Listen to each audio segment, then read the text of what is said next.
Em nome do Pai, do Filho e do Espírito Santo. Amém. Amados irmãos e irmãs, é com muita alegria que nós estamos aqui para juntos estudar e meditar a primeira leitura que a Igreja nos apresenta para esta sexta-feira, da 16ª semana do Tempo Comum.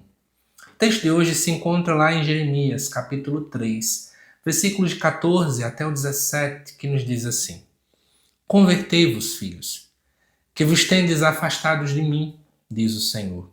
Pois eu sou o vosso Senhor.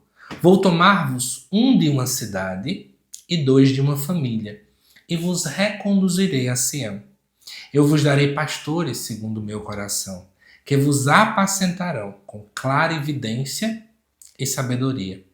Quando vos tiverdes multiplicado e crescerdes na terra, naqueles dias, diz o Senhor, não se falará mais da arca da aliança do Senhor.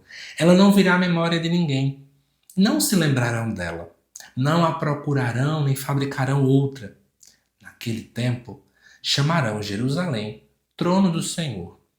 Em torno dela se reunirão em nome do Senhor todos os povos. Eles não se deixarão mais levar pelas inclinações de um coração mau. Amados irmãos e irmãs, muita gente pega essa primeira leitura desta sexta e acha que Deus está dizendo que vai ter um número limite de pessoas para serem salvas.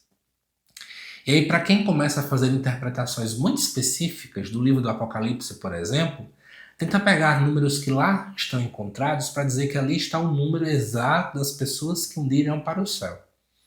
Mas nunca foi objetivo, por exemplo, do autor do livro de Apocalipse, falar disso. A mesma coisa de Jeremias. A primeira coisa que eu acho que vale a pena a gente refletir bem é que o texto de Jeremias pede conversão ao povo. Aqui está algo muito normal de encontrarmos nos livros proféticos. Os profetas convocam o povo para uma autêntica conversão. E o que significa uma conversão? Conversão é mudar de rota, mudar de vida.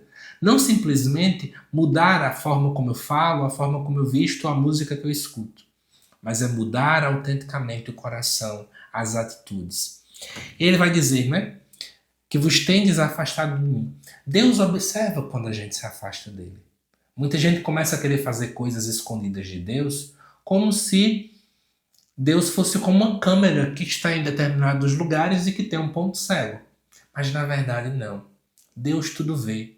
Deus ele sonda o nosso coração. Mesmo que de modo externo eu esteja a mostrar para as pessoas que está tudo bem, ou a mostrar às pessoas que na verdade eu estou sim diante do Senhor, mas pode ser que Deus esteja no completo oposto diante dessa realidade, né? Eu esteja longe dele. E aí, amados irmãos e irmãs, o próprio Deus fala que vai tomar de uma cidade uma pessoa, dois de uma família, ou seja, dos mais diversos lugares. Então, Deus conhece cada um intimamente. E mesmo que naquela cidade você diga, nossa, eu estou no meio de um povo tão errado, um povo que abandonou o Senhor, então ele vai me condenar junto? Não. O julgamento de Deus, o olhar de Deus é um olhar extremamente individual.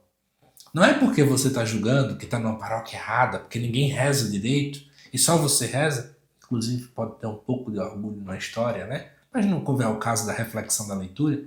E aí muita gente diz, eu vou sair dessa paróquia porque todo mundo está no caminho errado, eu estou no barco errado, e não é isso que Deus quer. Aí você sai. Como se Deus fosse te julgar como mais um na massa. E não é isso que Deus faz. Inclusive eu digo para vocês, está num ambiente que você acha que ninguém faz a vontade de Deus, aí é que você tem que estar mesmo. Para que você seja luz em meio à escuridão.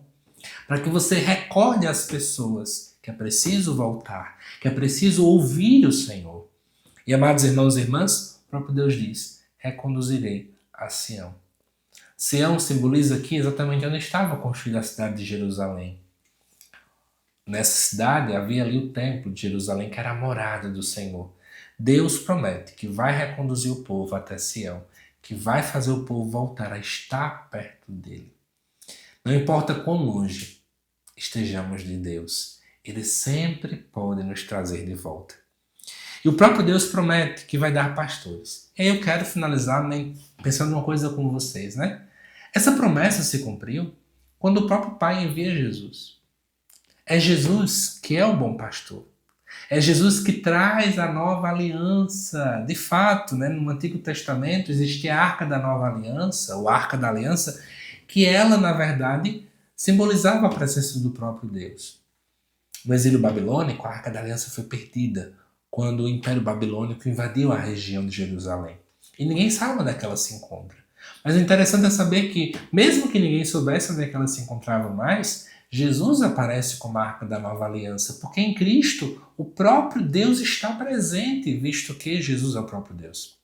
E, amados irmãos e irmãs, a igreja é como essa composição das mais diversas nações, um de uma cidade, um de uma família, mas todos tendo um único pastor que nos apacenta, que é o nosso Senhor Jesus Cristo. Quantas e quantas vezes esquecemos que temos um pastor a nos guiar? A igreja não deve ser conduzida por ideologias, por visão de A ou de B. A igreja deve ser conduzida pelo pastor, que é Jesus Cristo. Que Deus te abençoe, amado irmão e irmã. Te aguardo nos próximos vídeos aqui do canal. Até mais.